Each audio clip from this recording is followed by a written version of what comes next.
Okay, so we're gonna explain how to give a subcut drip to a little kitten. He's not a renal kitten, but he's not doing too well in the sense that he's still eating, but he's not drinking too much. As you can see, he's a little dehydrated, but his belly is full of food, so that's not too bad.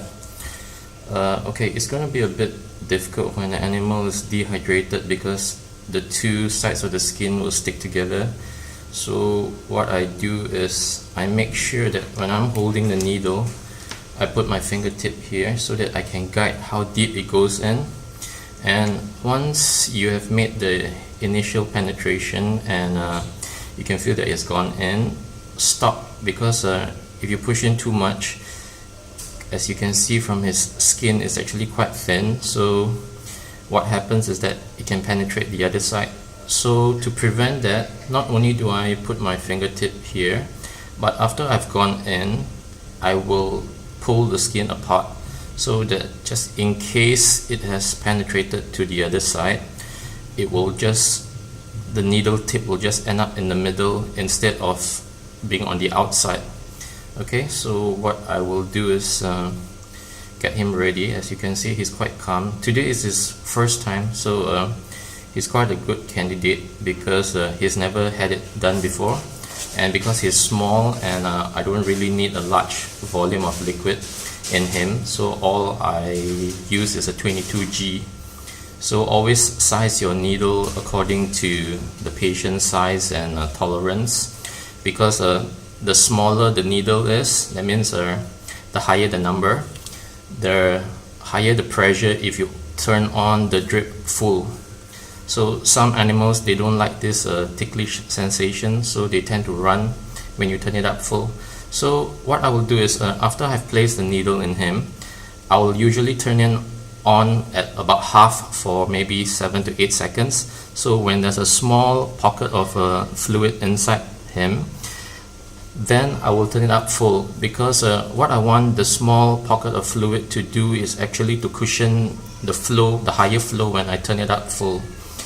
So as I have said before, some animals, especially for first timers, they don't like that sensation, so you just have to go slow with them. So okay, we have to prepare him. As I've said, a dehydrated animal is always harder because the skin sticks together. So I go in, then I pull back. Okay, he's starting to run and I don't have an assistant to help me, so I will rest it against his head and then I will turn on the fluid.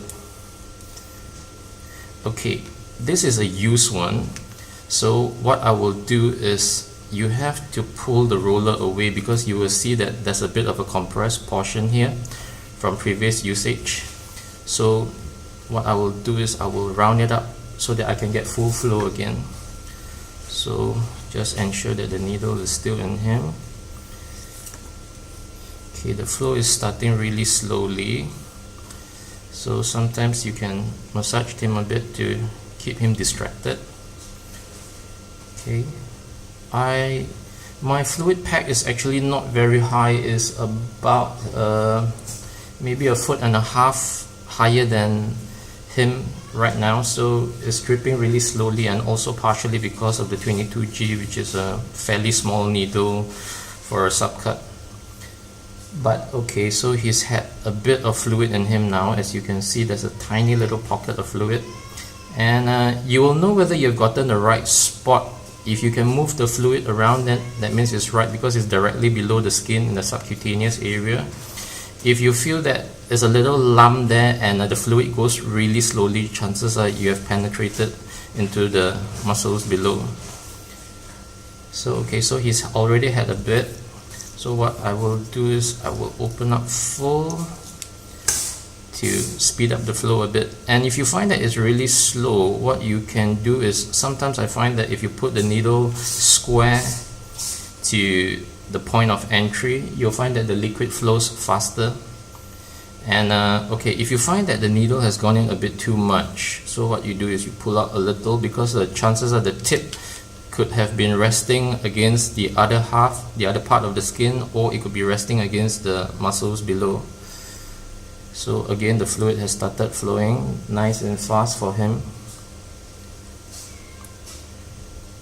So as you can see, he has a tiny bit of fluid in him now. I won't be giving him too much because he's small. He's not that young, he's about 4 months now, but being a runt, he's kind of small, and as you can see, he has a bit of this dry skin, probably a bit of mites coming in and fungus. So he's got a bit of fluid going in, and that should be good for him because he's still eating but not drinking enough.